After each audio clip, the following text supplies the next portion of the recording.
गीता में अर्जुन को स्वयं भगवान कह रहे हैं कि उस परमेश्वर की शरण में जा, उसके लिए उन संतों के पास जा जो तत्वदर्शी हो। इसी प्रकार हजरत मोहम्मद को उनका अल्लाह कह रहा है कि कोई और पूर्ण परमात्मा है, उसको पाने के लिए उन तत्वदर्शी संत की तलाश कर। वो प्रभु कौन है, ये जानने के लिए कृपया अवश्य सुनिए जगत गुरु तत्वदर्शी संत रामपाल जी महाराज के अमृत वचन। पूर्व जन्म के संस्कार ही होते हैं जो लोगों में भक्ति की आस्था कायम रहती है। प्रभु प्रेमी आत्माएं परमात्मा की खोज में निरंतर ही प्रयासरत रहती हैं। ऐसे ही भगवान की लगन में बचपन से लगी थीं। देहरादून उत्तराखंड की रहने वाली गीता जी पारंपरिक देवी देवताओं की पूजा करती थीं, परंतु सच्चे परमात्मा के मार्ग से परिचित नहीं थीं। फिर इनकी जिंदगी में आया 30 जून 2015 का वो शुभ दिन जब वास्तव में इनकी परमात्मा की खोज संपूर्ण हुई। इन्हें मिली तत्वदर्शी संत रामपाल जी महाराज जी की शरण, जिसके बाद गीता जी ने सत भक्ति से हुए चमत्कार को अपने आंखों से प्रत्यक्ष देखा है। आपको बता दें कि गीता जी के भाई को पैरालाइसिस हो गया था, लेकिन जब इन्होंने सच्चे दिल से प्रार्थना की, उस परवरदिगार परमात्मा ने इनके साथ अद्भुत चमत्कार किया। उनकी असीम कृपा से इनके भाई का पैरालाइसिस ठीक हो गया। इतना ही नहीं, बल्कि गीता जी को और भी अनेकों अद्वितीय लाभ मिले हैं, जिसका ब्यौरा सुनिए उन्हीं की मुंह जुबानी। नमस्कार जी। सत साहिब। क्या नाम है आपका? मेरा नाम गीता दासी। कहाँ से आए हैं आप? मैं देहरादून से आई हूँ। संत रामपाल जी महाराज से आपने नाम दीक्षा कब ली? मैंने संत रामपाल जी महाराज से नाम दीक्षा 30 जून 2015 में लिया था। संत रामपाल जी महाराज से नाम दीक्षा लेने से पहले आप क्या भक्ति साधनाएं करते थे? संत रामपाल जी महाराज जी से नाम दीक्षा लेने से पहले मैं जो जगत में जो ब्रह्मा विष्णु महेश दुर्गा जी गणेश जी जो कोई भी बता देता था वो मैं कर लेती थी पूजा। ब्रह्मा विष्णु महेश दुर्गा आदि की भक्ति करने से आपको क्या क्या लाभ मिले? सर लाभ तो कुछ मुझे समझ में नहीं आया, क्योंकि परेशानियां मतलब दिन पर दिन बढ़ती ही जा रही थी। और इसी बीच में मेरे भाई को पैरालिसिस अटैक पड़ा और उस समय मैं बहुत दुखी थी क्योंकि उस समय उसके 2 छोटे छोटे बच्चे थे। और डॉक्टर ने बताया कि पता नहीं कैसे आपका भाई ठीक है और ये तो बिल्कुल जीरो हो चुका है लेफ़्ट साइड में पैरालिसिस में, और इसको तो कोमा में चले जाना चाहिए, पता नहीं कैसे कि ये बोल भी रहा है और कॉन्शियस में भी है। तो मैंने कहा परमात्मा अगर भगवान अगर सच में आप कहीं हैं तो इसको बिल्कुल ठीक कर दीजिए, क्योंकि इसके 2 छोटे छोटे बच्चे हैं और हमारे पापा भी रिटायर्ड हो चुके हैं, तो इसका परिवार कैसे चलेगा। फिर पापा से मैंने बोला कि पापा ऐसी ऐसी बात है, तो पापा ने बोला कि परमात्मा पे विश्वास रखो, क्योंकि संत रामपाल जी महाराज से हमारे पापा ने 2011 में नाम दीक्षा लिया था। हमारी मम्मी ने भी संत रामपाल जी महाराज से नाम दीक्षा ले रखा है, हमारे मायके से सभी लोगों ने ले रखा है। पापा ने बोला कि आप हमें पूरा विश्वास है और तुम बिल्कुल परेशान ना हो। तो पापा ने ज्ञान गंगा मुझे दिया और बोले ये पढ़ो, और मुझे तो पक्का विश्वास है, मैं बिल्कुल परेशान नहीं हूँ कि परमात्मा जरूर इसको संत रामपाल जी महाराज ठीक करेंगे। जब से होश संभाला तो मुझे ये लगता था कि वो लोग कितने खुशनसीब होंगे कि जिसके समय में राम ने कृष्ण ने जन्म लिया, क्या हमारे समय में भगवान जन्म नहीं ले सकता? हम नहीं देख सकते साक्षात परमात्मा को? ऐसे मन में बहुत मतलब बार बार ऐसे विचार उठते थे। फिर उसके बाद कई लोग बोलते थे कि तुम पूजा पाठ इतना करते हो, तुमने किसी को गुरु बनाया है या नहीं बनाया है? तो मेरा पता नहीं क्यों मैं सुनती सबकी थी, लेकिन मेरे अंदर से ना मन नहीं होता था किसी से भी नाम दीक्षा लेने के लिए। तो फिर पापा जब भाई के साथ ऐसे हुआ और पापा ने बोला कि मुझे पूरा विश्वास है कि संत रामपाल जी महाराज बिल्कुल हमारे बेटे को ठीक करेंगे, तो मैंने कहा ठीक है पापा, अब मैं ना पूजा पाठ नहीं करूँगी और मैं ना परमात्मा का जोत जलाऊँगी। तो पापा ने बोला कि देखो, जहाँ तक हमें पता है बिना नाम दीक्षा लिए परमात्मा का जोत नहीं जला सकते हैं। तो मैंने कहा पापा ऐसा है कि मैं तो अच्छा ही कर रही हूँ ना, मैं भगवान को याद कर रही हूँ, परमात्मा को याद कर रही हूँ, और सच में परमात्मा अगर हमारी आत्मा की पुकार सुनेंगे तो ज़रूर मुझे नाम दीक्षा जल्दी मिल जाएगा। मैं बहुत अंदर ही अंदर मतलब छटपटाती थी कि परमात्मा कब मिलेंगे, ऐसा कौन सी मुझे गलती हुई है जो इतना लेट हो रहा, मुझे नाम दीक्षा नहीं मिल पा रहा है। तो पापा ने बोला कि तू बिल्कुल चिंता मत कर, अगर तुझे विश्वास है ना तो तू जोत जला। तो मैं जोत जलाने लगी और मैं परमात्मा को अपने दिल से याद करने लगी। तो हमारे बड़े भाई ने भी संत रामपाल जी महाराज से नाम दीक्षा लिया है, तो उसने बोला कि दीदी देख, हम लोग को गुरु दीक्षा मिला है, संत रामपाल जी महाराज जी ने जो दिया है मंत्र, वो हम किसी को वैसे नहीं बता सकते क्योंकि हम उसके अधिकारी नहीं हैं। तो तू जो है कबीर परमात्मा के नाम से तू बोला कर, तो ज़रूर उसको जो है तुझे फ़ायदा होगा। फिर मैंने कबीर परमात्मा का नाम हमेशा हर वक्त, जितने टाइम भाई के पास हॉस्पिटल में थी, मैं हमेशा बोलती रहती थी। तो मैंने इतना मतलब मुझे आश्चर्य हुआ कि जिस डॉक्टर ने बोल दिया था कि आपका भाई बिल्कुल 0 स्टेज पे है और हम ट्रीटमेंट करेंगे लेकिन कुछ कह नहीं सकते हैं, फिर मैंने परमात्मा से प्रार्थना किया मन ही मन, और 15 दिन के अंदर मेरे भाई के लेफ़्ट साइड में पूरी तरह से हाथ पैर में मूवमेंट शुरू हो गया। उसके बाद 10 दिन के अंदर मेरा भाई डिस्चार्ज भी हो गया, और उसके बाद उसका फिजियोथेरेपी हो रहा था। तो भाई को एकदम से अंदर से वो हुआ कि दीदी मैं तो चल सकता हूँ। मुझे बहुत खुशी है। मैंने कहा सच में आप परमात्मा हैं तो आप ही हैं। आप परमात्मा कहकर किसको संबोधित कर रहे हैं? मैं संत रामपाल जी महाराज जी की कृपा से ही मेरा भाई जो है उठ करके खड़ा हुआ, और वो समझिए कि 1 महीने के अंदर बिल्कुल चलने लगा। मुझे जो है, मैंने कहा तुम पापा जैसे भी पता करो, कहीं से भी मुझे नाम दीक्षा लेना है। परमात्मा संत रामपाल जी महाराज ने प्रमाण दिखा दिया मुझे। फिर पापा ने बोला ठीक है मैं पता करता हूँ। तब तक पापा हमारे लखनऊ में रहते हैं, हमारा मायका लखनऊ में है। तो ऐसे बाहर बैठे हुए थे कुर्सी पे, तो एक भगत जो है ज्ञान गंगा लेकर के जा रहा था। तो पापा ने उसको बुलाया, बोले बेटे इधर आओ और ये बताओ कि ज्ञान गंगा कहाँ ये से लिया है। तो उन्होंने बोला कि कानपुर में नाम दीक्षा खुल गया है और एड्रेस और फ़ोन नंबर है। फिर पापा ने फटाफट बात किया और बोला कि अब फटाफट तू रिजर्वेशन करा ले, क्योंकि उस समय मैं देहरादून में थी। तो पापा ने बोला फटाफट रिजर्वेशन करा ले, पता चल गया। मैं बता नहीं सकती हूँ कि मुझे कितनी खुशी हुई। इससे पहले हमारे पति जो है नाम दीक्षा लेने के लिए मतलब मना भी नहीं करते थे, लेकिन दिल से बोलते भी नहीं थे। तो मैं मन ही मन प्रार्थना करने लगी कि परमात्मा ऐसा है कि हमारे पति भी साथ में नाम दीक्षा ले, जिससे हमारी भक्ति जो है सुचारू रूप से चल सके। फिर संत रामपाल जी महाराज ने हमारी पुकार सुनी, और उसी बीच हमारे पति जो हैं BSF में हैं, वो छुट्टी आए हुए थे। तो उसी बीच में संत रामपाल जी ने चमत्कार मुझे दिखाया, क्योंकि मेरा बेटा जो है मैकेनिकल ट्रेड से B.Tech कर रहा था।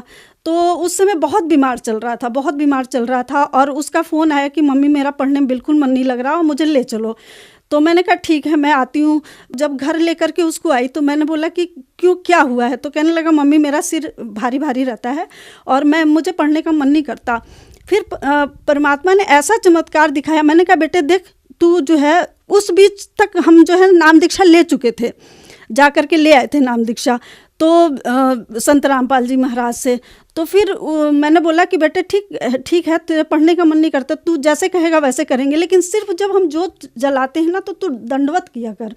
उसने बोला ठीक है मम्मी मैं दंडवत करूँगा। और सिर्फ दंडवत करने से उसका सिर का भारीपन बिल्कुल चला गया। उसके बाद उसका पढ़ने में भी मन लगा और उसने जो है एग्ज़ाम भी दिया। तो ये सब चमत्कार देख करके मैंने कहा संत रामपाल जी ही पूर्ण परमात्मा है और कोई नहीं हो सकता। फिर परमात्मा से मेरी एक इच्छा थी कि हमारा एक पुराना मकान था, वो बिक नहीं रहा था।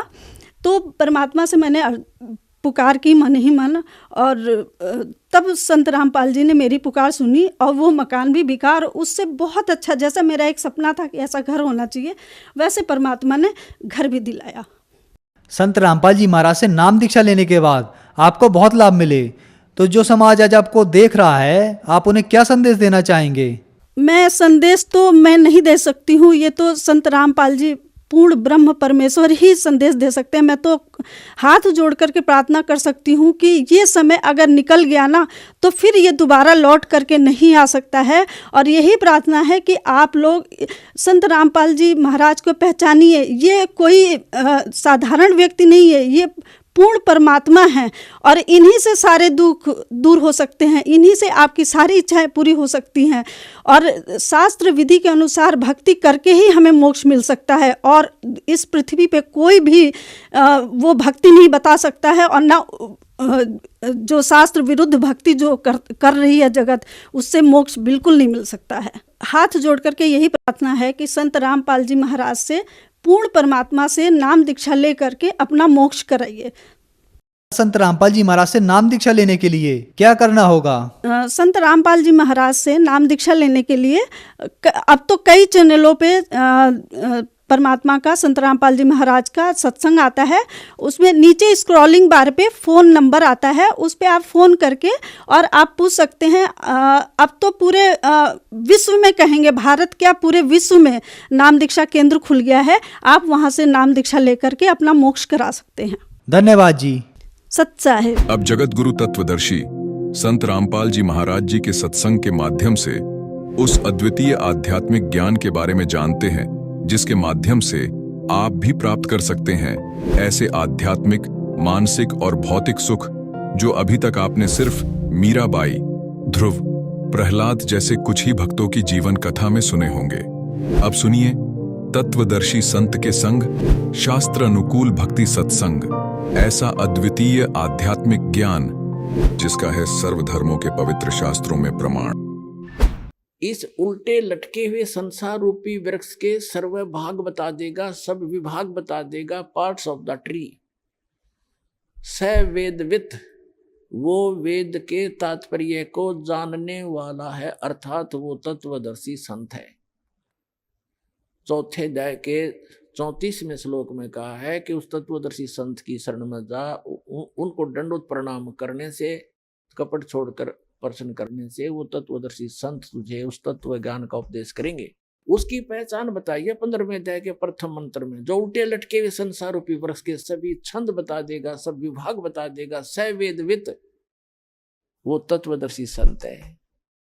जब परमात्मा परम पूज्य कबीर परमेश्वर जी आदरणीय स्वामी रामानंद जी को सचखंड लेकर गए थे, फिर उनको वापस छोड़ा था, तब कहा था दोहू ठौर है, एक तू भया एक से दो, और रामानंद कहे हम कारणे तुम आए हो मगजो। तुम साहेब तुम संत हो, तुम सतगुरु तुम हंस, और गरीबदास तेरे रूप बिना और न दूजा अंश। तुम ही साहेब हो, परमात्मा हो, तुम ही सतगुरु हो, सच्चा ज्ञान मालिक आपके पास ही है। इस विश्व में किसी के पास सच्चा ज्ञान नहीं है, आप सतगुरु हो। तुम साहेब तुम संत हो, एक संत, संत माने सीधा, संत सोए दो सीधा चले, सब बकवादें छोड़ दे, यहाँ की सब बुराइयों से हट करके अपना जैसे मालिक दे उसमें विश्वास, उसी में गुजारा करे। संत सोए दो सीधा चले। तुम साहेब तुम संत हो, तुम सतगुरु तुम हंस, यानी सब बुराइयों से बचे हुए एक सच्चे हंस, सच्चे भक्त भी आप ही ने भूमिका की है। तुम साहेब तुम संत हो, तुम सतगुरु तुम हंस, और गरीबदास तेरे रूप बिना और न दूजा अंश। तो सतगुरु रूप में आए हुए 600 वर्ष पहले कबीर भगवान ने ये तत्व ज्ञान बताया था उस परम अक्षर ब्रह्म ने। वो काशी के अंदर जो धानक रूप में रहे थे, दुल्हाए रूप में, वो परम अक्षर ब्रह्म थे और आज भी हैं। वो हमारे को ज्ञान देने आए थे, हमारे को एक ट्रायल देने आए थे कि संसार में गणे धन की जरूरत नहीं है, जो घना इकट्ठा करता हो महामूर्ख है। कबीर साहब कहते हैं परमात्मा आपको दे जो आपके प्रारब्ध में, आपकी किस्मत में है, सहर स्वीकार करो, लेकिन उसको दुरुपयोग ना करो। बीड़ी शराब मांस तम्बाकू अरे तोचले बनाने पे, नाचने और गाने पे, ब्याह के अंदर बकवाद करने पे, ये दुरुपयोग है तुम्हारा। इसको या तो दान करो और अपना सीमित सा अपना धंधा करो, जो भगवान में बाधक ना बने। तो यहाँ परमात्मा ने रहकर दिखाया था कि टोटे में भक्ति करे, सोए सही सपूत, और ये मायाधारी मस्करे ना जाने कितने जालिए ऊत। तो परमात्मा ने बताया कि वो एक रिहर्सल करके दिखाई दाता ने एक रोल किया कि भगत को इतना पर्याप्त है, घर तो 3.5 हाथ गणाते पौने 4, कह कबीर जो घना चावे उसको नहीं विचार। फिर भी भगवान जो आपको दे रखा है उसमें संतुष्टि रखे और केवल माया की ही डिमांड भगवान से नहीं करे। परमात्मा कोई बालक नहीं है। डॉक्टर के पास आप चले जाते हो, अब डॉक्टर को तो सारा पता है मरीज का, जब उसके दाखिल हो गया, वो एडमिट हो गया, अब मरीज अपना दर्द तो बता सके है, लेकिन डॉक्टर ने कौन सा इलाज पहले करना वो तो डॉक्टर जानता है। अब जैसे आपका एक्सीडेंट हो गया, डॉक्टर के पास चले गए, आपका रक्त बह रहा है, ब्लड निकल रहा है, ब्लीडिंग हो रही है, उधर से आपकी टांग में पीड़ा हो रही है, तो वो डॉक्टर आप बेशक चिल्ला रहे होगे लेकिन पहले ब्लड को रोकेगा कि ब्लड बह गया तो ये मर जाएगा, या टांग की चीज तो फिर बंद कर दूंगा, तो पहले वो ब्लड बंद करेगा ताकि आपका जीवन नाश ना हो, वो दर्द फिर हो जाए खत्म। तो इसी प्रकार आप जी यहाँ आते हो, एक परमात्मा के हॉस्पिटल में आ गए, वो आपके सारे दुख दूर होंगे। अब आपने टारगेट बना रखा है मेरा ये काम हो, बस ये हो, और भगवान ने ये पता कि इसकी जान जाने वाली है, 10 दिन के बाद इसका जीवन नहीं है, तो आपकी एज एक्सटेंड करेगा। उम्र एक्सटेंड करने के लिए जो आपको एड दे रहा है वो काम आपका भले ही ना हो रहा है, लेकिन आपको जीवन दान दे करके वो 100 सुख देगा फिर आगे चल के। और डॉक्टर मरीज ये कहे मेरे टांग में पीड़ा, तू कैसा डॉक्टर है, मुझे दर्द नहीं ठीक हो रहा, लेकिन डॉक्टर को पता है कि इसका ब्लड रोकना जरूरी है, तो डॉक्टर वही काम करेगा जो आपके हित में होगा, आपकी नहीं मानेगा पहले वो। उसको मालूम है कि आप चिल्ला रहे हो, उसको मालूम है कि इसमें ऐसी पीड़ा होगी, लेकिन ये घातक नहीं है। तो छोटे मोटे जो कष्ट आपको यहाँ आने पर भी हो रहे हैं, किस जैसे कई तो ऐसे हाथी ठीक हो जाते, कुछ ही को अभी वो राहत नहीं मिल रही है जो वो डिमांड लेकर आते हैं। उसका कारण क्या है कि आपका जीवन नाश होने वाला होगा निकट भविष्य में, और परमात्मा आपको एक्सटेंड करेंगे, पहले वो ठीक करेंगे आपका, फिर आप पे सारा सुख होता चला जाएगा, जीवन भी मिलेगा, भक्ति भी होगी, सारा सुख भी यहाँ का जो चाहिए वो भी देगा।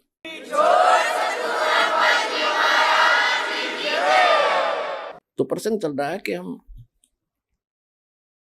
गीता अध्याय नंबर 15 के श्लोक नंबर 1 से 4 में ये स्पष्ट किया है कि उल्टे लटके हुए संसार रूपी वृक्ष को जो जानता है स वेदवित, वो तत्वदर्शी संत है, वो वेद के तात्पर्य को जानने वाला यानी ज्ञान युक्त है, वो तत्व ज्ञान युक्त। तो वो ज्ञान स्वयं भगवान ने बोला करके 600 वर्ष पहले, जिसको हम एक जुल्हा एक धान कहा करते थे, पुण्यात्माओं ये आपके पिता हैं, पूरे विश्व के सभी आत्माओं के हमदर्द हैं। हमारे लिए ये कैसे वेशभूषा में यहाँ रहा करते थे और कैसा रोल करते थे, और पूरे ब्रह्मांडों का संचालन भी वो एक झोंपड़ी में बैठकर किया करते थे। उसकी समर्थता से जब आप परिचित होगे तब आपको पता चलेगा सचमुच हम भगवान को छोड़कर अन्य की जो साधना कर रहे थे वो मोक्षदायक भी नहीं थी, सुखदायक भी नहीं थी। तो क्या बताया परमात्मा ने, अक्षर पुरुष एक पेड़ है जो पृथ्वी से बाहर दिखाई देता, उसको पूरे सभी विभाग सहित उसको पेड़ बोलते हैं, ट्री बोलते हैं, वृक्ष कहते हैं, दरखत कहते हैं, रूख कहते हैं। और उसकी जो नीचे का जो हिस्सा है जड़, वो प्रोक्ष है, वो गुप्त है। तो इसको उल्टा कर लीजिए, ऊपर को जो जड़ है वो संसार रूपी वृक्ष की, तो वो जड़ तो समझो पूर्ण परमात्मा है, और उस पूर्ण परमात्मा ने आके बताया है कि अक्षर पुरुष एक पेड़ है, और सरपुरुष वा की डार, ज्योति निरंजन जिसके कहते हैं सरपुरुष, और तीनों देवा शाखा है ये पात रूप संसार। ये देखिएगा एक संसार रूपी वृक्ष का चित्र दिखाते हैं। ये पृथ्वी से बाहर जो दिखता है, समझो ये जो इतना है, ये देखिएगा ये स्थिति है वृक्ष की, पेड़ की। परमात्मा ने खुद बताया कि अक्षर पुरुष एक पेड़ है, ये सारा एक पेड़ है, और इसका तना जो है ये अक्षर पुरुष है, और सरपुरुष या की डार, और तीनों देवा शाखा हैं ये पात रूप संसार। आप जी यहाँ पर हैं नीचे, और ये अक्षर पुरुष है, ये तना है, ये अक्षर पुरुष तो समझो एक तना है ये इस पेड़ का, और इससे एक मोटी डार निकली है, वो सरपुरुष है, ये सरपुरुष है जिसको ब्रह्म कहते हैं, ब्रह्म। और ये तीनों देवा, इसके 3 पुत्र हैं, इसकी 3 शाखाएं हैं, रजगुण ब्रह्मा जी, सतगुण विष्णु जी, तमगुण शिव जी, और पात रूप संसार। अब ये तो उस परम पिता ने आके बता दिया कि अक्षर पुरुष एक पेड़ है और निरंजन वा की डार, ये सरपुरुष वा की डार और तीनों देवा शाखा है, ये पात रूप संसार। तो ये जड़ कौन है ये बताने के लिए दास को भेजा है कि ये जड़ जो है ये परम अक्षर ब्रह्म है इस संसार रूपी वृक्ष की। और वो परम अक्षर ब्रह्म कौन है? अनंत कोट ब्रह्मांड का एक रति नहीं भारे, ये सतगुरु पुरुष कबीरे हैं कुल के सिरजनहारे। ये हो परम अक्षर ब्रह्म। अपने आत्मा उस परमात्मा ने स्वयं आकर बताया कि अक्षर पुरुष एक पेड़ है, सरपुरुष वा की डार और तीनों देवा शाखा है, ये पात रूप संसार। तो गीता अध्याय नंबर 15 के श्लोक नंबर 1 में कहा कि जो संत, जो व्यक्ति संसार रूपी वृक्ष के इन सभी पार्ट्स को बता देगा, छंद को बता देगा, स वेदविद, तो तत्वदर्शी संत। उसके पश्चात 15वें अध्याय के 4थे श्लोक में कहा उसके पश्चात परमेश्वर के उस परम पद की खोज करनी चाहिए। जब तत्वदर्शी संत मिल जाए उस तत्व ज्ञान से, गीता अध्याय नंबर 15 के श्लोक नंबर 1 से 4 का निष्कर्ष दास बताने जा रहा है।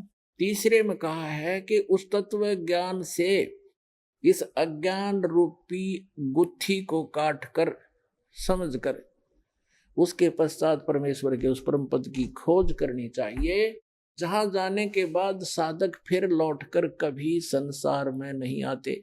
और गीता ज्ञानदाता कहता है कि जिस परमेश्वर से संसार रूपी वृक्ष की ये प्रवृत्ति विस्तार को प्राप्त हुई है, यानी जिसने सब ब्रह्मांडों की रचना की है, केवल उसकी भक्ति करना और की नहीं।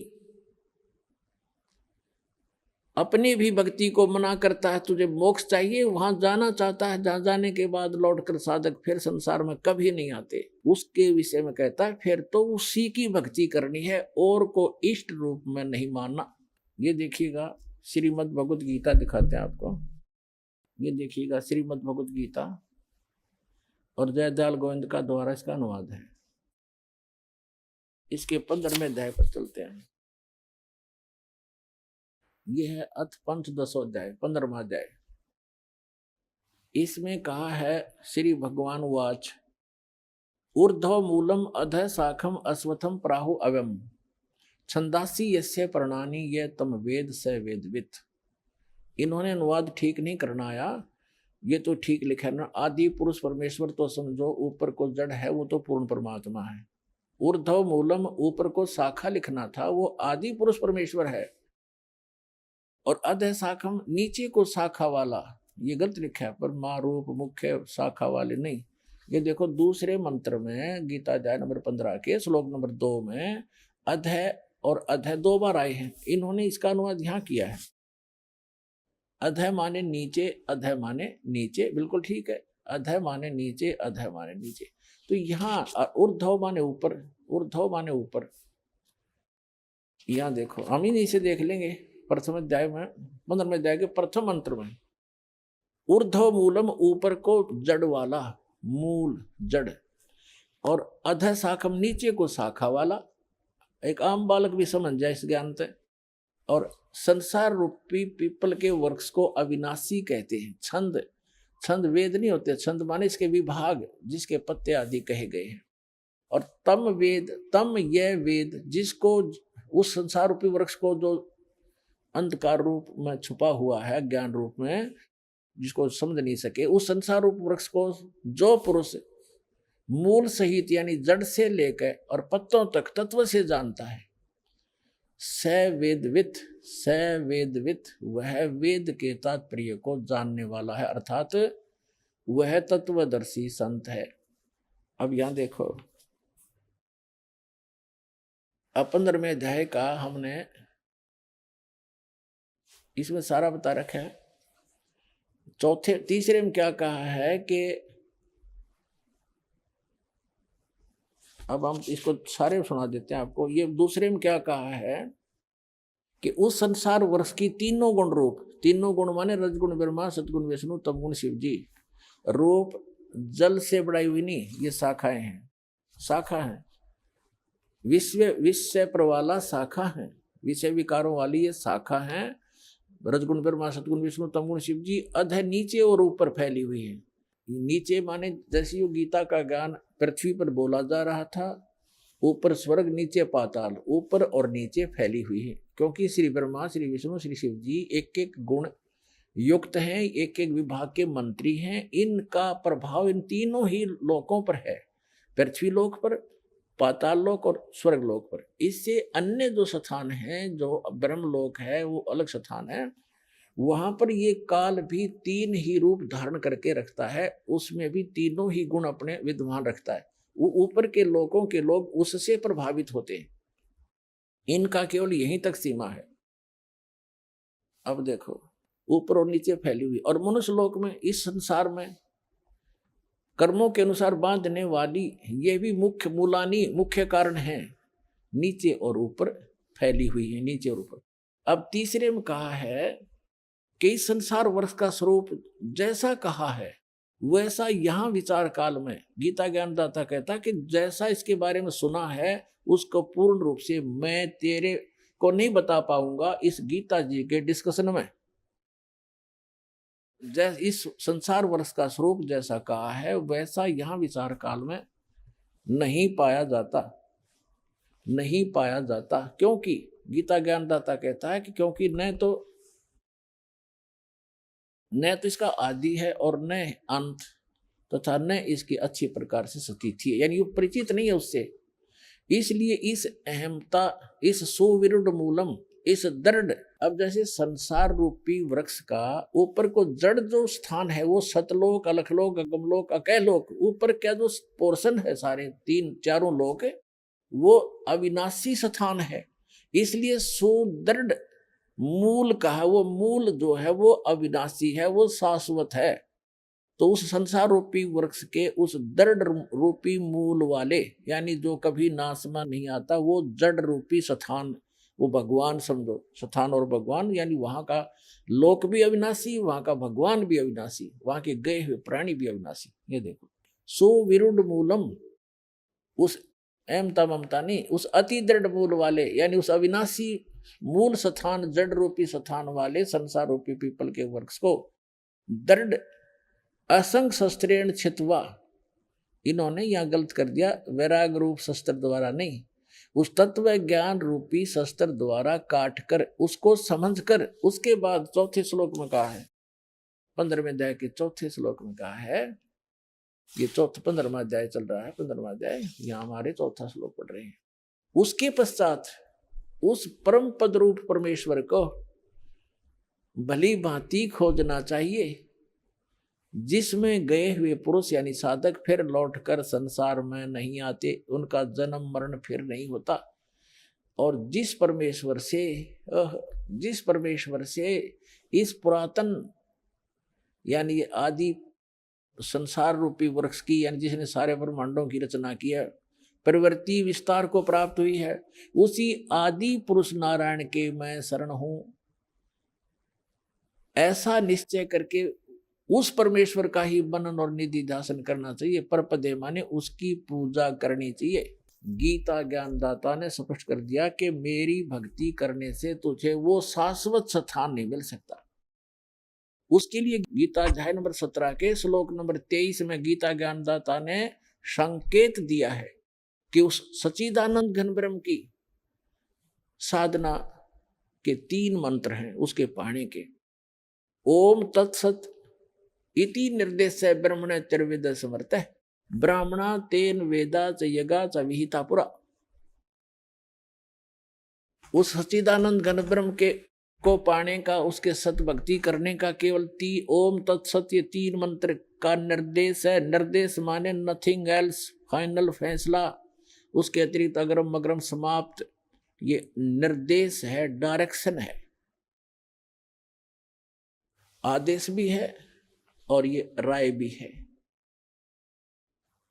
सच्चिदानंद घन ब्रह्म को पाने का, उस परम अक्षर ब्रह्म को, उस सुख स्थान को पाने का ये 3 मंत्र की मजदूरी है, स्मरण है इसका 3 मंत्र का। ओम तत् सरपुरुष का गीता अध्याय नंबर 15 के श्लोक नंबर 16 और 17 में 3 पुरुष बताए, एक सरपुरुष, एक अक्षर पुरुष और तीसरा परम अक्षर पुरुष यानी परम अक्षर ब्रह्म। तो आपको पूरा डिटेल बताई दी है, पूरा टूटे लटके हुए संसार रूपी वृक्ष की। तो परम अक्षर ब्रह्म तो उसकी जड़ समझो, मूल है, जो सबका धारण पोषण करता है।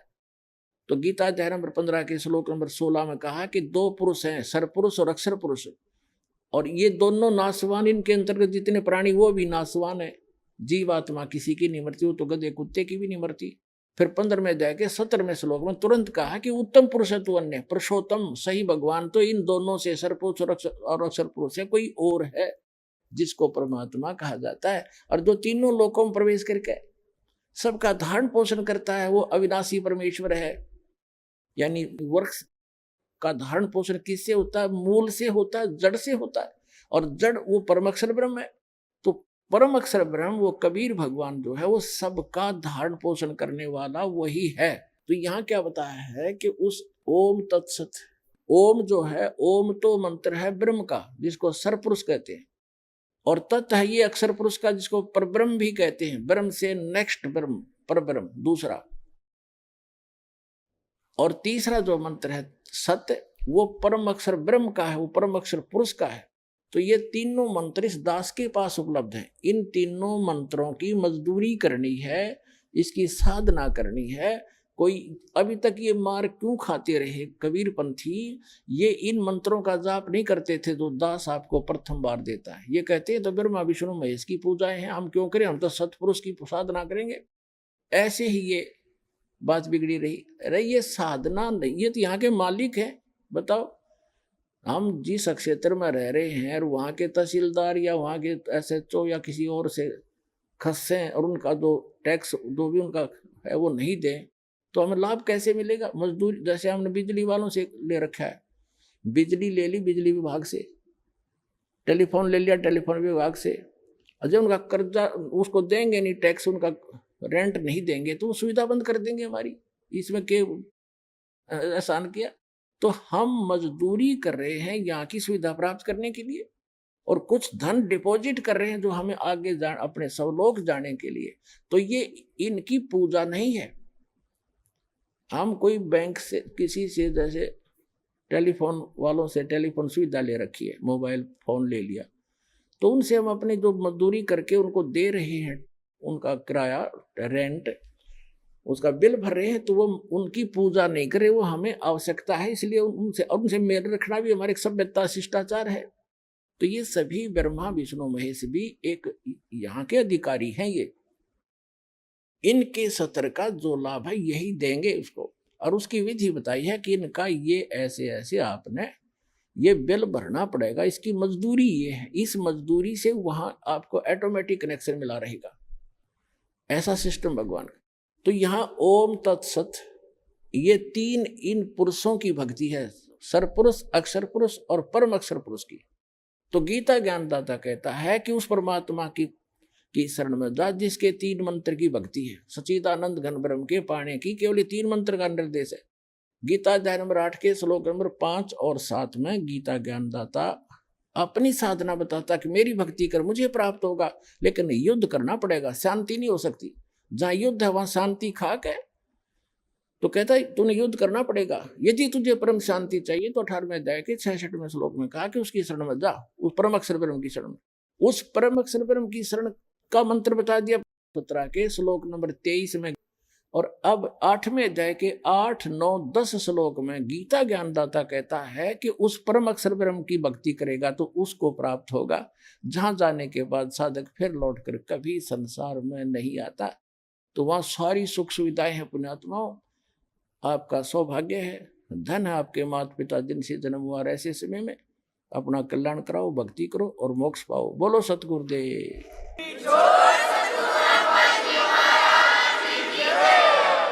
परम पिता परमात्मा पूर्ण ब्रह्म सारी सृष्टि के रचनहार कुल मालिक कबीर परमेश्वर जी की असीम रजा से आप सभी पुण्यात्माएं परमात्मा की महिमा सुनने के लिए उपस्थित हुए।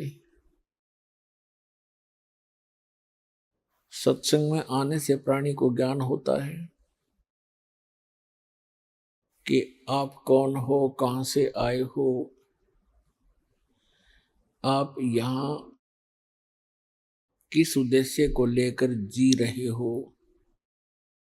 वास्तविक आपका कर्तव्य कौन सा है, कौन से कर्म पाप दायक हैं, कौन से पुण्यदायक हैं, उन सभी का ज्ञान सत्संग से होता है प्राणी को। तो पुण्यात्मा,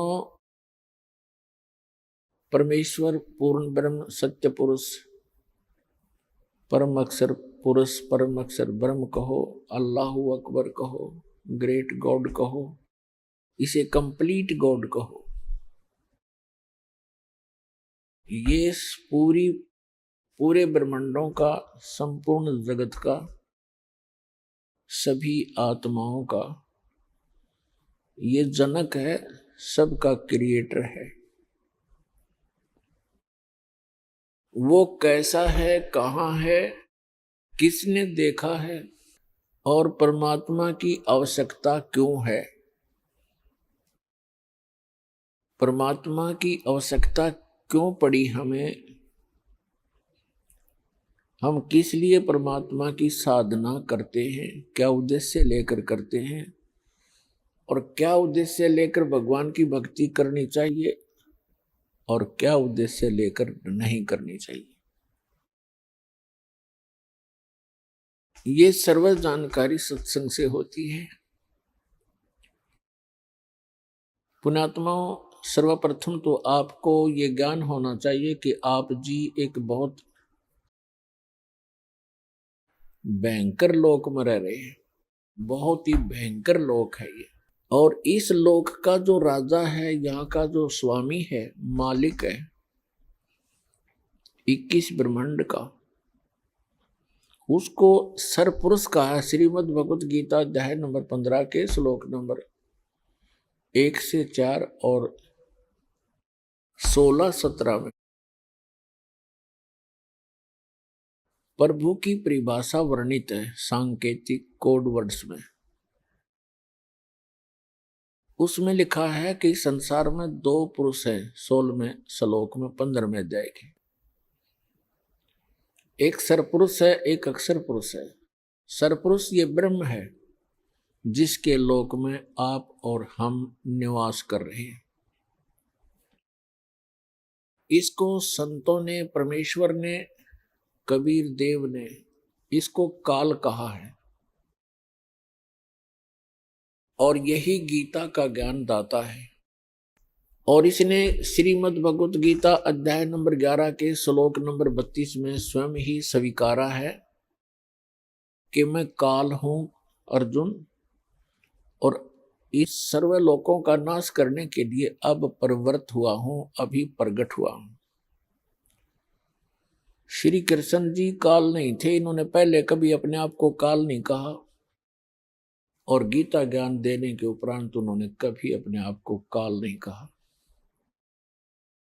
ये सरपुरुष, ये काल भगवान, जिसे हिंदू अपने ऋषि, सनातन धर्म के ऋषि जिसको ब्रह्म कहते हैं, ये सरपुरुष है। इसको काल भी कहते हैं, ये स्वयं भी काल कहता है अपने आप को, मैं काल हूं और सबका नाश करने के लिए प्रवृत्त हुआ हूं। श्री कृष्ण जी में प्रवेश करके ये श्रीमद् भगवत गीता का ज्ञान इसने बोला, जिसमें अधिकतर ज्ञान वेदों वाला ही है। हम सरपुरुष के लोक में रह रहे हैं। श्रीमद् भगवत गीता अध्याय नंबर 15 के श्लोक 16 और 17 में 3 पुरुष बताए हैं। एक सरपुरुष है जो 21 ब्रह्मांड का मालिक है, स्वामी है, प्रभु है, राम है, गॉड है, अल्लाह है। और दूसरा अक्षर पुरुष है जिसके 7 शंख ब्रह्मांड हैं, नील, पद्म, शंख, 7 शंख, 7 शंख ब्रह्मांड का वो स्वामी है। उसको अक्षर पुरुष कहा है श्रीमद् भगवत गीता अध्याय नंबर 15 के श्लोक नंबर 16 में। 16 में सरपुरुष और अक्षर पुरुष ये 2 पुरुष बताए और दोनों ही नाशवान, और इनके अंतर्गत जितने प्राणी हैं वो भी, उनका भी शरीर नाशवान है। जीवात्मा किसी की नहीं मरती, वो तो गद्दे की भी नहीं मरती, कुत्ते की भी नहीं मरती। श्लोक नंबर 17 में तुरंत कहा है कि उत्तम पुरुष है तू अन्य परमात्मा इति उदाहरते। यह लोग त्रिम आविश्य विभर्ति अवय ईश्वर है। उत्तम पुरुष यानी पुरुषोत्तम श्रेष्ठ परमात्मा तो कोई और है इन दोनों से, सर्वपुरुष और अक्षर पुरुष से। वही तीनों लोकों में प्रवेश करके सबका धारण पोषण करता है और वो वास्तव में अविनाशी परमात्मा है। अपने आत्माओं श्रीमद् भगवत गीता अध्याय नंबर 15 के श्लोक नंबर 1 से 4 में स्पष्ट किया है। एक मंत्र में कहा है कि ऊपर को जड़ और नीचे को तीनों गुण रूपी शाखा वाला। गीता अध्याय नंबर 15 के श्लोक मंत्र 1 और 2 का निष्कर्ष है कि ऊपर को जड़ वो तो मूल मालिक है, कुल मालिक है, पूर्ण परमात्मा है, और नीचे को तीनों गुण रूपी शाखा रजगुण ब्रह्मा, सतगुण विष्णु, तमगुण शिव जी रूपी शाखा वाला ये उल्टा लटका हुआ संसार रूपी वृक्ष है। और जो संत इसके सभी विभाग बतावे वह तत्वदर्शी संत है। ऊपर को जड़ तो पूर्ण परमात्मा है, सत्य पुरुष है, अविनाशी परमेश्वर है, परम अक्षर ब्रह्म है। और संसार रूपी वृक्ष को अर्थात किसी भी पेड़ को मूल से ही सर्व कुछ प्राप्त होता है, मूल से जड़ से ही उसका पोषण होता है। इसलिए हमारा सबका जो मूल मालिक है, कुल मालिक है, जो संसार रूपी वृक्ष की जड़ है, मूल है, जिसने सब ब्रह्मांडों की रचना की और सभी का वो पालन पोषण भी कर रहा है, वो सत्य पुरुष है, वो परम अक्षर पुरुष है। वही पूजा के योग्य है, वही पाप नाशक है, वही मोक्षदायक है, वही सबका जनक है, सर्व उत्पादक है। तो श्रीमद् भगवत गीता अध्याय नंबर 15 के श्लोक नंबर 1 में कहा है कि जो इन सभी विभागों को, इसके विभाग बता देगा, भिन्न भिन्न इन भगवानों की सतिथि बता देगा, वो तत्वदर्शी संत है। तो परमेश्वर स्वयं आते हैं वो तत्व ज्ञान बताने के लिए। अब वो परमेश्वर 600 वर्ष पहले आए थे बनारस के अंदर, भारतवर्ष की काशी नगर में, और वहां पर 120 वर्ष रहे थे, सहशरीर आए थे, सहशरीर वो चले गए थे। 120 वर्ष एक जनसाधारण की लीला की उन्होंने, हमारे लिए एक निर्देश दिया, एक एग्जाम्पल कोड किया, उदाहरण पेश करके चले गए कि यदि आप जी ने मोक्ष प्राप्ति करनी है तो इस घटिया लोक की किसी अधिक वस्तु की इच्छा मत करना, ये आपके गले की झाड़ बन जाएगी। अभी आपने सुने संत रामपाल जी महाराज के मंगल प्रवचन। आइए अब सुनते हैं संत रामपाल जी महाराज से नाम दीक्षा लेकर सतभक्ति करके अद्भुत लाभ प्राप्त करने वाले अनुयायी के विचार। दर्शकों, प्राचीन काल से लेकर आज तक दुनिया चमत्कारों और अलौकिक शक्तियों की दीवानी रही है। लेकिन क्या हो जब एक ऐसा चमत्कारी तांत्रिक, जिसे खुद देवी देवता भी अपना आश्रय देते हों, अपनी सिद्धियों को छोड़कर एक सच्चे गुरु की शरण में चला जाए। ये कहानी है इंदौर MP के कन्हैया जी की, जिनके शरीर में देवी देवताओं का वास होता था, जो नंगे पांव तीर्थ यात्रा करते थे, कड़ाही में हाथ डालने पर भी न जलने वाले और नागमणि जैसी दुर्लभ वस्तु को साधारण मानने वाले कन्हैया जी का जीवन सिद्धियों के प्रयोग में व्यतीत तो हो रहा था, लेकिन इन सब के बावजूद वे भीतर से बहुत दुखी थे। फिर समय ने करवट ली और कन्हैया जी को ज्ञान गंगा नामक पुस्तक मिली। इस पुस्तक ने उनके जीवन को पूरी तरह से बदल कर रख दिया। इस पुस्तक के माध्यम से उन्हें एक दिव्य संत के दर्शन हुए। वो थे जगत गुरु तत्वदर्शी संत रामपाल जी महाराज। उनका ज्ञान समझकर कन्हैया जी ने संत रामपाल जी महाराज से नाम दीक्षा ग्रहण की और फिर सभी समस्याओं का हल भी मिला। दर्शकों, ऐसा अनुभव केवल साधारण लोगों के लिए ही नहीं, बल्कि तांत्रिक विद्या में निपुण लोगों के लिए भी हैरतअंगेज है। अब सुनिए उनकी यह आप बीती सच्ची कहानी और जानिए कैसे एक चमत्कारी व्यक्ति ने पाया सच्चे गुरु का ज्ञान। नमस्कार सर। सर साहिब नमस्कार। सर क्या नाम है आपका? मेरा नाम कन्हैया सिंधे है। कन्हैया जी, आप कहाँ से आए हैं? मैं मध्य प्रदेश के इंदौर जयश्री नगर से आया हूँ। संत रामपाल जी महाराज जी से नाम दीक्षा कब लिया आप सर? मैंने संत रामपाल जी महाराज से नाम दीक्षा 10/6/2014 को ली। संत रामपाल जी महाराज जी से नाम दीक्षा लेने से पहले आप क्या भक्ति साधना करते थे? मैं संत रामपाल जी महाराज जी से नाम लेने से पहले मैं खुद एक गुरु बन के बैठा हुआ था। कई प्रकार के देवी देवताओं की पूजा करता था जो मेरे शरीर के अंदर आते थे। मतलब देवी देवता के अंदर मतलब सबसे पहले शेषनाग जी आते थे, जिसमें 5 फन के, 9 फन के, 12 फन के, ऐसे मतलब कई प्रकार के नाग आते थे।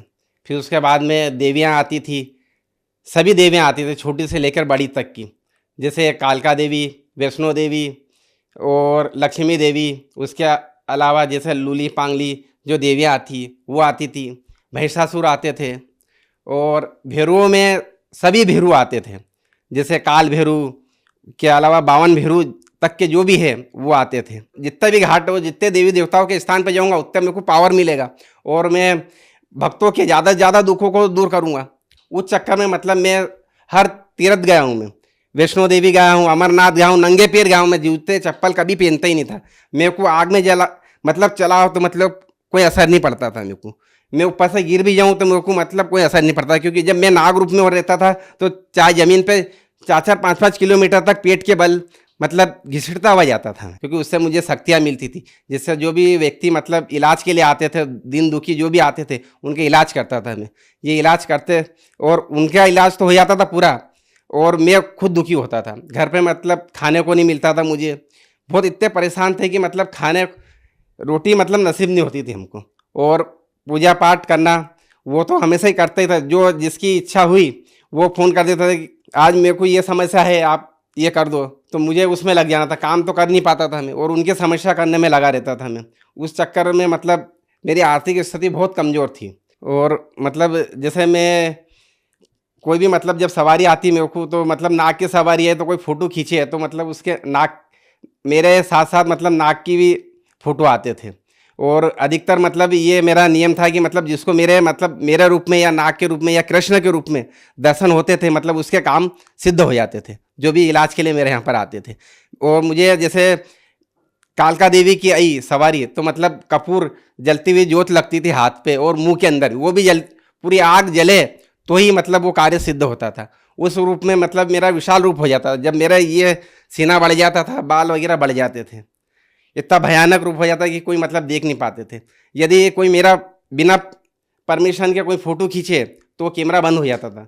कई मतलब लोगों ने मतलब वीडियो शूटिंग भी करना चाहिए तो मतलब बिना अनुमति के तो कैमरे बंद हो गए, जब उसके लिए भी अनुमति लेना पड़ती थी। सिर्फ नाम बताते थे और उनका काम हो जाता था कि आप इस काम के लिए आए हो, तो मतलब यहीं पे मतलब बैठे बैठे कि आपके घर में ये समस्या है, तो वास्तव में वही निकलती थी। सिर्फ उनका नाम पूछता था मैं और उनका काम हो जाता था कि आप मतलब इस चीज़ से गुजर रहे हो, आप ये कर दो, तो हो जाती थी। परमात्मा की दया से पहले मैं मंत्र वगैरह नहीं जानता था कि कौन से मंत्र का इसमें ये करते थे, लेकिन जब मैं ध्यान पे बैठता था, परमात्मा जो मंत्र देते उनमें से ऊपर और नीचे का छोड़ के बाकी सभी मंत्रों का जाप करता था।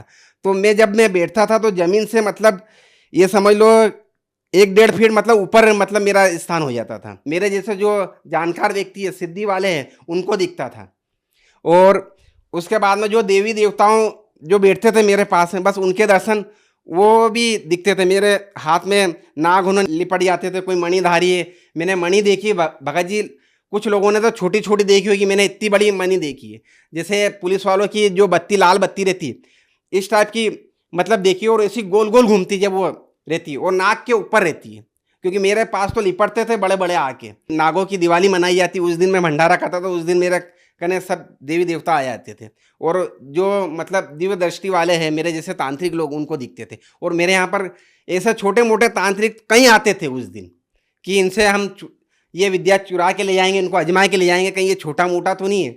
और मेरी भक्ति मतलब ये समझ लो कि काल में ही थी, पूर्ण रूप से मैं काल में जाने वाली ही भक्ति थी। और अब जो परमात्मा रामपाल जी महाराज जी की जो भक्ति कर रहा हूँ, ये मोक्ष वाली भक्ति कर रही हूँ मैं। बहुत से बोलते हैं कि जो मतलब दूसरों का दुख हरण करते हैं उनको तकलीफ भी होती है, मैं ये समझता था। लेकिन मुझे जब रामपाल जी महाराज के शरण में गया, जब मुझे मालूम पड़ा कि मैं दूसरों को अपने पुण्य दे रहा हूँ और उनके मतलब पाप ले रहा हूँ, इसलिए मेरे को ये तकलीफ है।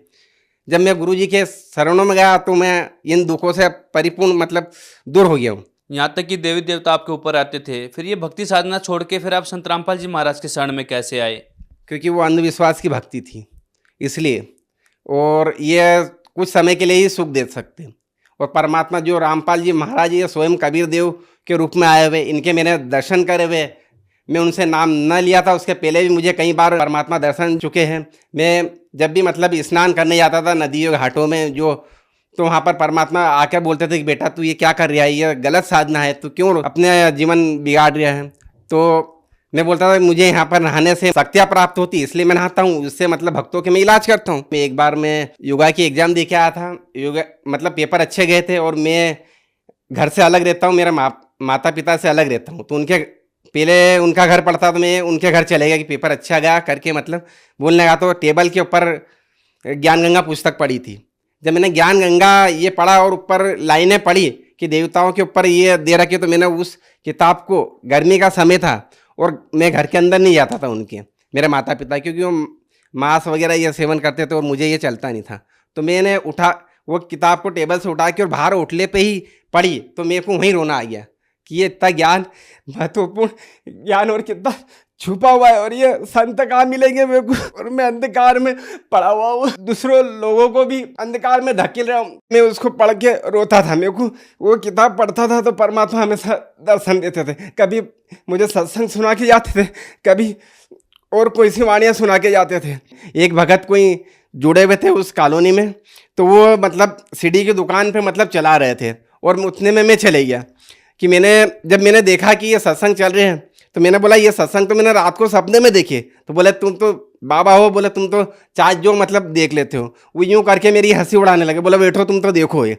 तो मैं ऐसा देख रहा था, और उतने में फिर थोड़ी देर हुई, षष्ठी रचना वगैरह बता रहे थे, और फिर लाइट चली गई। तो फिर मैंने उनसे पूछा कि ये सत्संग जो आप दिखा रहे हो ये तो मैं सपने में देखता हूँ और ये गुरु जी को भी देखता हूँ।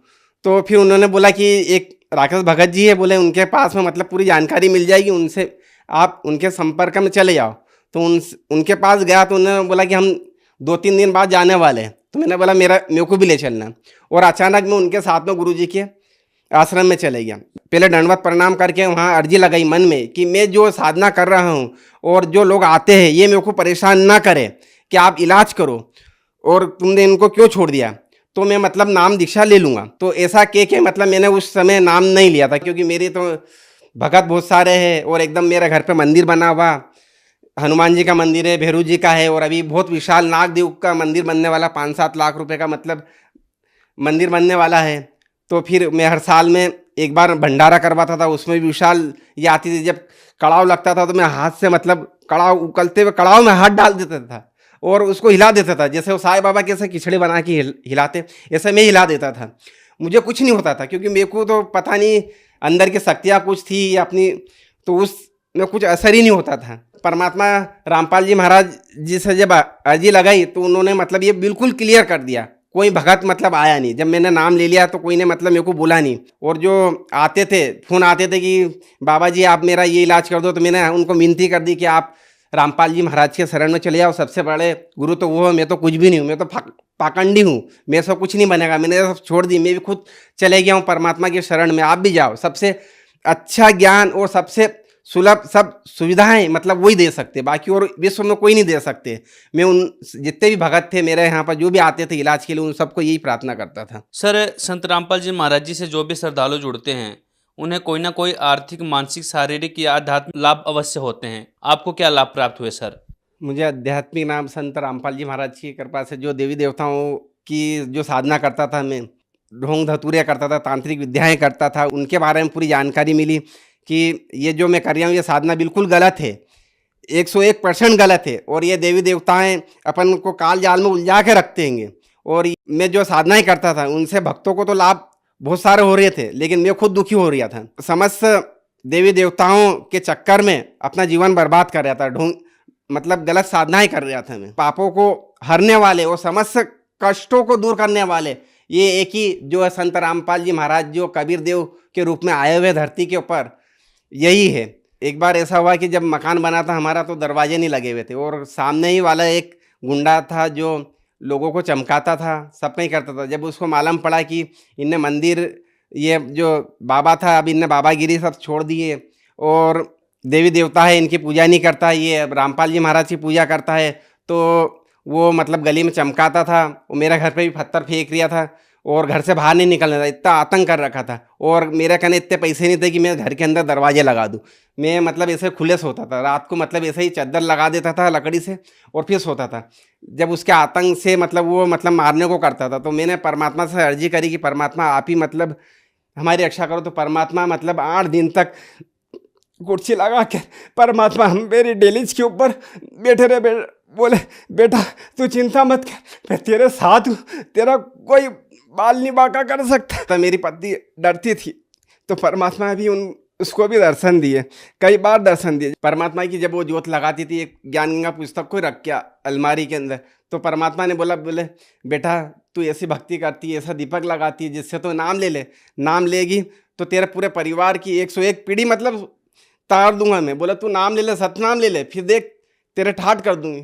तो परमात्मा से वो भी जुड़ गई और उनने भी सतनाम वगैरह सब ले लिया हम। और जब रामपाल जी महाराज मुझे मिले तो मुझे एहसास हुआ कि मतलब ये पूर्ण परमेश्वर है। और अभी भी मुझे मतलब ये जो परमात्मा है, जब मेरा नाम लेने के बाद में मुझे परमात्मा ने सतलोक के जाम खिलाए। वहाँ का जो जाम का पेड़ रहता है वो बहुत ऊंचा रहता है और 5-5 के झुंड में रहता है। उसमें सुनहरे और वाइट किरणें निकलती। जब अपन जाम को तोड़ते तो तुरंत जो जाम तोड़ा है उस पे मतलब दूसरा आके लग जाता है, ऐसी मतलब ये। और यहाँ के जो इस लोग के हैं वहाँ के तोड़ने के बाद में दूसरा नहीं लगता, लेकिन वहाँ पर तो तोड़ा और लग जाता है। ऐसा मतलब मैं 2-3 बार मतलब परमात्मा के लोग के मतलब फल भी खाए हैं। मैं कई बार मतलब जो मगर तार बताते हैं परमात्मा सत्संग के अंदर, उस मगर तार पे भी चढ़ता हूँ। कई बार परमात्मा बोलते हैं कि मैं जहाज़ों से भर के ले जाऊँगा, तो एक समुद्र पे परमात्मा का जहाज आता है, उसमें कई जनता इकट्ठी हो जाती है और परमात्मा उसमें 2 लाइन लगवाते हैं और कहते उसमें मतलब उस जहाज में बिठाने के लिए छटनी होती। जो पूर्ण भगत हैं उनको मतलब अलग किया जाता है और जो थोड़े कच्चे रहते हैं उनको अलग किया जाता है। परमात्मा ने मुझे ये दर्शन भी दिखाया है, तो मैं तो मोक्ष के लिए आया हूँ और परमात्मा मुझे मोक्ष दिलाएंगे। क्योंकि मैं जो परमात्मा की जो भक्ति कर रहा हूँ वही सही है। सर यहाँ पर आप बार बार परमात्मा शब्द संबोधित कर रहे हैं। सर ये परमात्मा शब्द आप किन के लिए संबोधित कर रहे हैं? परमात्मा शब्द मेरे तो परमात्मा संत रामपाल जी महाराज जी है, जो गुरु जी है मेरे, पूर्ण गुरु पूर्ण परमेश्वर कबीर साहिब जी है, जो बार बार मैं परमात्मा बोल रहा हूँ जिनको, वो मेरे रामपाल जी भगवान है। यही है मेरे सब कुछ। मुझे जन्म देने वाले भी वही है और मुझे पालने वाले भी वही है।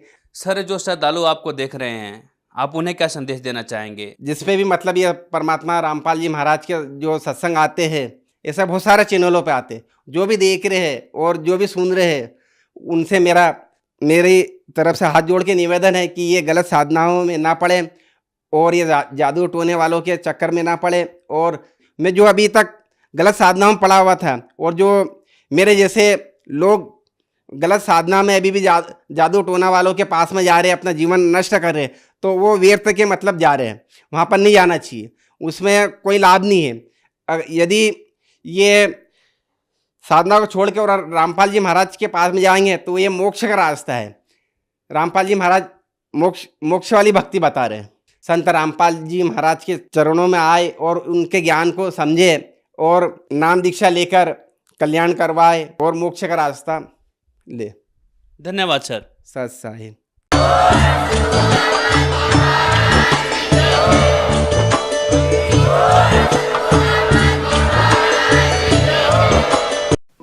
आप सुन रहे थे जगत गुरु तत्वदर्शी संत रामपाल जी महाराज के मंगल प्रवचन। अधिक जानकारी के लिए संपर्क करें।